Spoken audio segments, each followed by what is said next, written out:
No me gusta mucho la palabra homenaje, ¿no? La idea de esto surgió de unos compañeros míos talleristas cuando se enteraron que llevaba 25 años de haberla publicado. Me ofrecieron preparar este evento, ¿no? Yo le llamo más bien los 25 años de Rasero, ¿no? Esta novela la publiqué en el 93, a finales del 93. Después de un trabajo de mucho tiempo. Yo desde muy joven, yo estudié ciencias porque me gustaba, la ciencia siempre me ha gustado, pero más que para ejercerla, que nunca me llamó mucho la atención, pues para conocerla. De hecho, tenía yo dudas en mi vocación, si estudiar, ya cuando acabé la preparatoria, si estudiar ciencia, algo de ciencia, o estudiar filosofía o estudiar historia, ¿no? Quizás la más cara para mí, mi mayor pasión en ese sentido, era la historia. Pero me di cuenta que si estudiaba historia, pues no iba a saber de ciencia mucho, por mucho que me gustara la ciencia, porque la ciencia necesita mucha disciplina para aprenderse, para conocerla. Es decir, yo la historia, yo sospechaba que podía aprender o saber muchas cosas de historia, aunque no estudiara en una universidad, pues a través de los mismos libros y esto, ¿no? Me metí a la Facultad de Química, porque vi que la carrera que más se avenía a mis inquietudes era la de químico, porque me gustaba mucho la química, me gustaba mucho la biología, me gustaba mucho la física. Hice la carrera de químico para tener cultura científica, por decirlo así. Y tenía el gozanito de la literatura, por supuesto.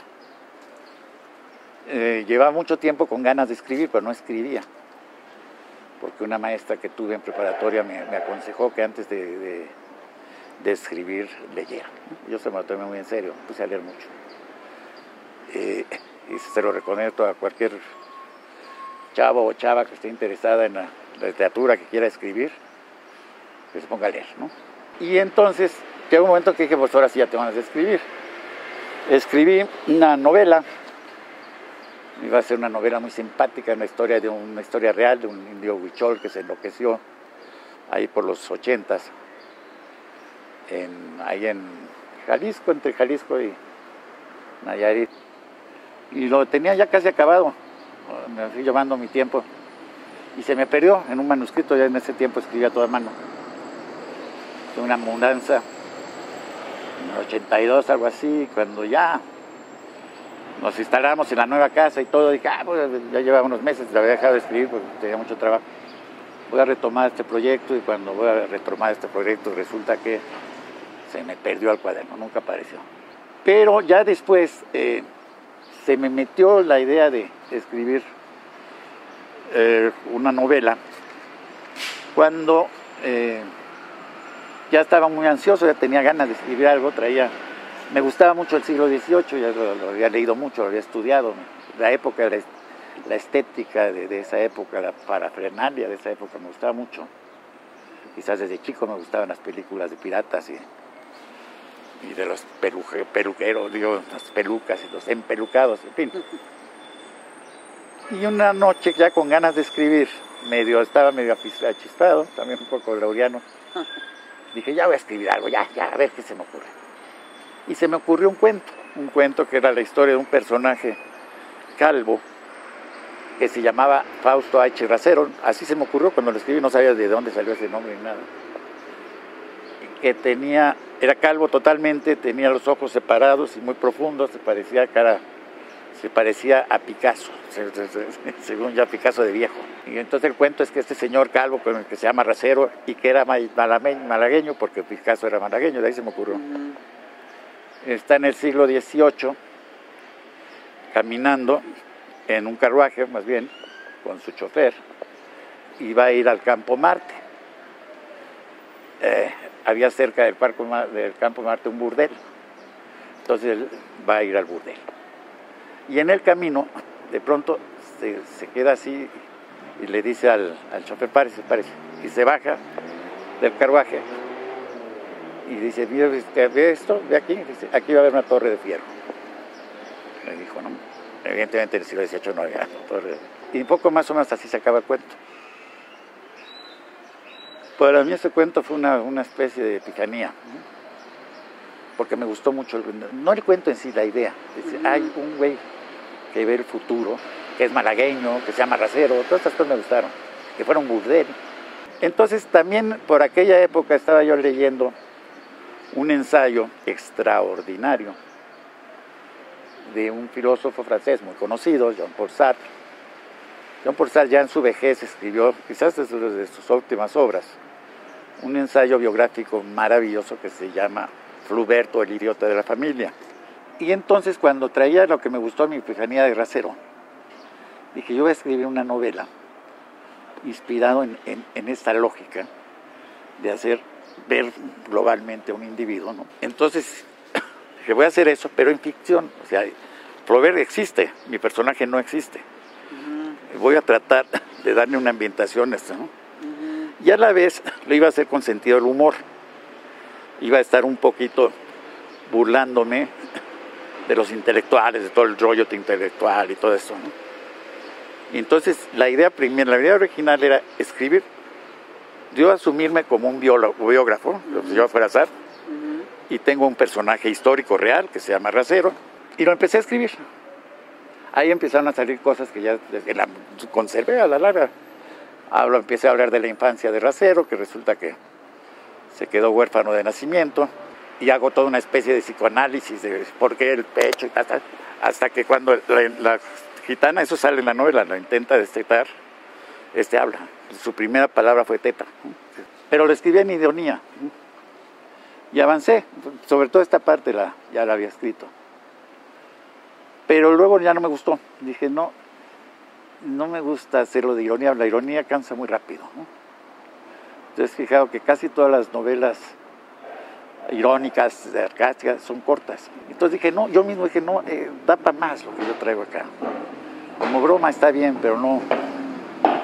De hecho, cuando la estaba escribiendo, cuando empecé a escribir fue cuando vi a Sabater, que es una anécdota muy simpática. Sabater vino a México la primera vez que venía. Ya tenía cierto nombre porque había publicado algunas cosas ahí en El Ajo Blanco y en El Viejo Toco, unas revistas intelectuales. Un amigo mío, era amigo de Sabater y me invitó. Y fuimos a su presentación y no había nadie, fuimos 3 gentes, ¿no? Hicimos buena amistad y ahí le conté el proyecto que traía. Todavía es cuando estaba con mi onda irónica, ¿no? Y dije, pero el chiste de mi novela es que lo voy a tratar como si efectivamente Racero hubiese existido, ¿no? Y entonces, poco antes de ver esto de Sabater, traía esa idea, y otro amigo me dijo, oye, está muy bueno, ¿por qué no lo publicas? Juan Garzón, un filósofo, él tiene una columna en el 1+1. Dice, ¿por qué no sacas? Entonces saqué una columna, una entrevista que me hizo, más que columna, hablando de mi novela como si fuera real.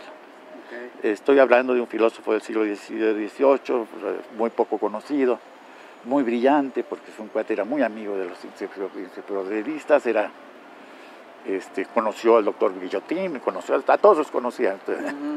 Conoció a Volta, y todo digo, entonces lo que estoy tratando es de rescatarlo porque nadie lo pela, ¿no? Entonces salió esa entrevista y mucha gente, bueno, todo el mundo creyó que era cierto. Entonces a Sabater lo iban a entrevistar en el 1+1, un artículo largo, y el cabrón en la entrevista le habla, ya ¿qué está haciendo la filosofía? Y entre otras dice, ¿qué proyecto está?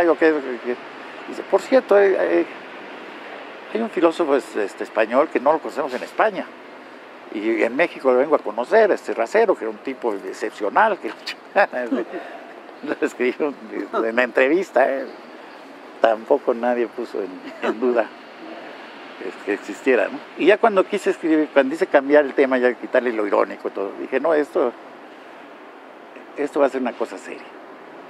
Entonces lo que hice no fue escribir más, sino ponerme a leer mucho el siglo XVIII, que es Y entonces en todos mis ratos libres, porque yo por supuesto trabajaba, no nunca vivía de escribir, todo lo que me caía entre manos del siglo XVIII conexos, me lo chutaba, ¿no? Tomaba mis notas, etc. Y hasta que, pues eso fueron fácil 5 años, o sea, no sé, estuve, no 5 años leyendo, en mis ratos de otros leyendo, pues. Hasta que ya vi que ya tenía suficiente.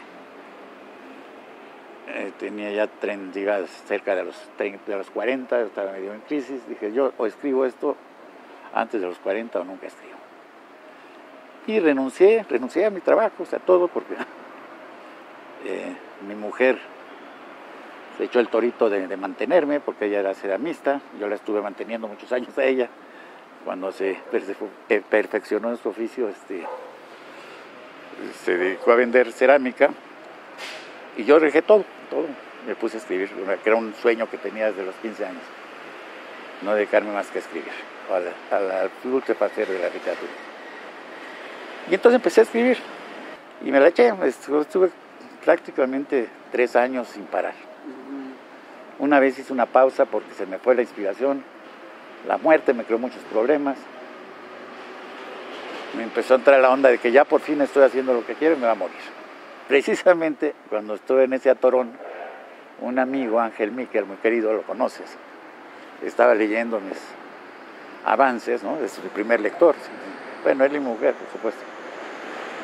Y una vez le dije, no, pues no puedo, ya traigo aquí obsesionado con la muerte. Y dice, méteselo a tu novela, méteselo a Voltaire. Bracero, Castañón hizo un análisis muy bueno de esto. Es una obra muy, muy total. Ahora sí que como empezó como la idea esta que traía. Saqué todas mis obsesiones. No solo mi familia, sale hasta el 68 mexicano, que dices, ¿qué demonios tiene que ver con un... Pues entra.